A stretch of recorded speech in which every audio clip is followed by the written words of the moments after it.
আমি এখন আছি ইতালির রোম শহরে।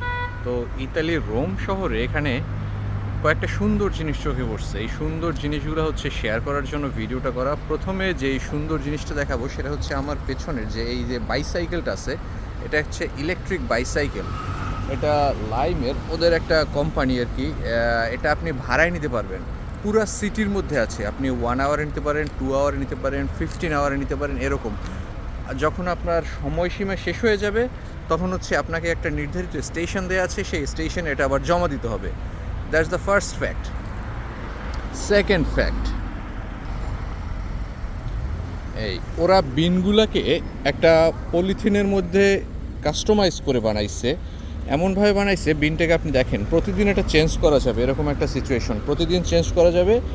আর এটা পরিবেশের জন্য আরও বেশি ডিউরেবিলিটি বাড়ায়, কারণ আপনি যদি এখানে একটা বড় টাইপের একটা বিন দিয়ে রাখেন তাইলে হচ্ছে কি ওইটা যখন ফুল হয়ে যাবে পুরো বিনটাকে আপনাকে তুলে এটা ময়লা টয়লা পরিষ্কার করে আবার ফেলতে হবে, এটার একটা ঝামেলা।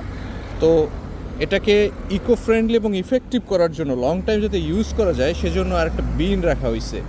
থার্ড যে বিষয়টা দেখানো হয়েছে, আমি যে দেখাবো, বাস স্টপেজ এক সুন্দরভাবে লেখা আছে। ঢাকাতেও লেখা আছে, আমাদের দেশে অনেক জায়গায় আছে লেখা আছে, বাট এটা হচ্ছে ফলো করা হয় না ওইভাবে। এখানে আছে স্টেশনের নাম, ডিফারেন্ট ডিফারেন্ট স্টেশনের নাম, কোন কোন বাস কত নম্বরের বাস যাবে, এবং এই নির্ধারিত জায়গায় ও বাসটা থামবে। সামনেও থামবে না, পেছনেও থামবে না, এই নির্ধারিত জায়গাতেই ওকে থামতে হবে। থার্ড যে ফ্যাক্ট দেখাইলাম, এরপরে ফোর্থ ফ্যাক্টে আমরা আসি। আমি রাস্তায় বেশ কিছুক্ষণ হাঁটাহাঁটি করছিলাম, তো কয়েকটা সুন্দর জিনিসের মধ্যে এটাও একটা চোখে পড়ছে। সেটা হচ্ছে বাইসাইকেলের লেন। এটা অনেক উন্নত দেশেই আছে বাইসাইকেলের এই যে লেনটা। আমি যে এখানে বাইসাইকেলটা দেখাইছিলাম, এই যে মেয়েটার পেছনে যে বাইসাইকেলটা আছে, এই যে বাইসাইকেলের লেনটা, এইটা হচ্ছে নির্ধারিতভাবে একদম সুন্দর আপনাকে গন্তব্যে পৌঁছে দেবে, এবং আপনি এই লেনের চাইলেও বাইরে যেতে পারবেন না। এবং এখানে বিভিন্নভাবে মার্কিং করে দেখানো হয়েছে যে এটা বাইসাইকেল লেন, এটা গাড়ির লেন, এবং এই লেনের বিপরীতে আপনি যদি যান তাহলে আইনকে অমান্য করা হবে। আসলে সেটা ইতালিয়ানরা করে না। ওয়াও, একদম সন্ধ্যার আগের মুহূর্তটা, পরিবেশটা ভয়ঙ্কর সুন্দর লাগছে, বেশ ভালোই।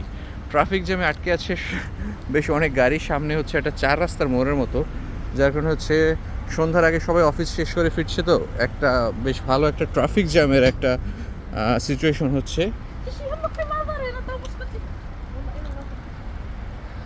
রাস্তা পারাপার হওয়ার আর একটা জিনিস সামনে আসছে, সেটা দেখাতে গেলে আসলে ভিডিওটা বড় হয়ে যায়। তারপরেও আমি চেষ্টা করব হচ্ছে এই যে রাস্তা পারাপারের যে সিগন্যালটা দেয়া আছে, এই রাস্তা পারাপারের এই সিগন্যালটা মাঝে মাঝে এমন হয় যে ধরেন আপনি হেঁটে যাচ্ছেন, বাট এখানে হচ্ছে গাড়ি থামায় দেয়। আমি দাঁড়ান এই দেখানোর চেষ্টা করি। এই যে আমি পার হব না, জাস্ট আমি পার হব, দ্যাটস ওয়াই হচ্ছে ও স্লো করছে, আগে আমাকে যেতে দিবে, দেন হচ্ছে ও যাবে। This is Europe baby. ভাল লাগে না দেখতে কত সুশৃঙ্খল সব কিছু?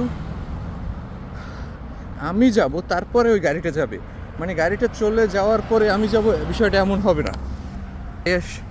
আমার ভাই এসেছিল, দেলোয়ার ভাই, ওনাকে ড্রপ করার জন্য আসলে বাস স্টপেজে নামা।